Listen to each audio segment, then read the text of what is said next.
কোন আব্বার ভয়তে মামলা নিচ্ছে না আমরা তা দেখে নিব ইনশাআল্লাহ। তাকেই অপবাদ দিয়ে পিটিয়ে হত্যা করা হয়েছে। সবচেয়ে দুঃখ লেগেছে মৃত্যুর আগে, মৃত্যু যন্ত্রণায় ছটফট করতে যায় তিনি যখন পানি চাইছেন, এক ঢোক পানিও তারে দেওয়া হয়নি। এ লোকগুলো কি মানুষ? কিন্তু এর চেয়ে দুঃখজনক হচ্ছে প্রশাসন এখন পর্যন্ত মামলা নিচ্ছে না। কিছু ওলামায়ে কেরাম, প্রতিবাদী জনতা আগামীকাল দুপুর 3টায় ঢাকায় মার্চ করবে। ওলামায়ে কেরাম এসেছিলেন, আমার সাথে দেখা করে গেছেন। সম্ভব হলে আপনারা এই মার্চে যাবেন একজন ইমামের পক্ষে। একটি দুঃখজনক বিষয় আপনারা দেখেছেন, রইসুদ্দিনকে পিটিয়ে হত্যা করা হলো।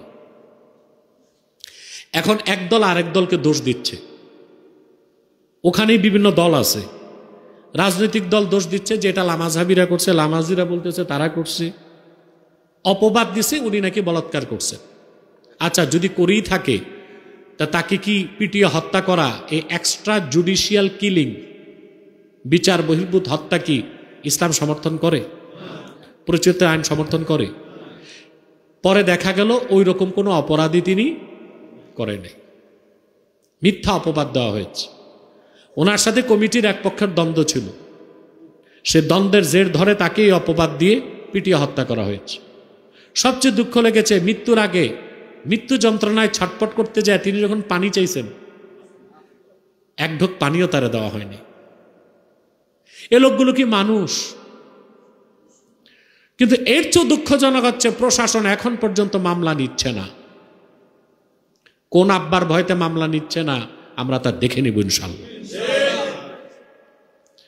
একজন ইমাম, তার কি অধিকার নাই? তার পরিবার কি আইন পেতে পারে না? এখন দোষারোপের সংস্কৃতি শুরু হয়েছে, এই দল এই দলকে দোষতেছে।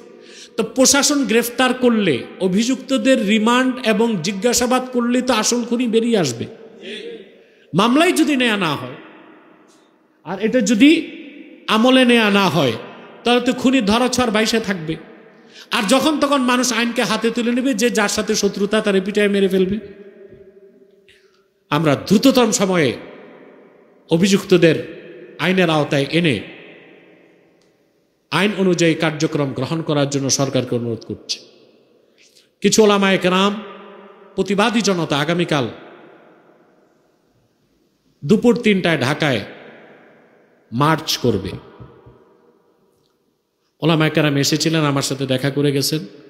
সম্ভব হলে আপনারা এই মার্চে যাবেন একজন ইমামের পক্ষে, আইনের শাসন প্রতিষ্ঠার জন্যে, খুনিদের শাস্তির দাবি যেন আদায় হয় সেজন্যে।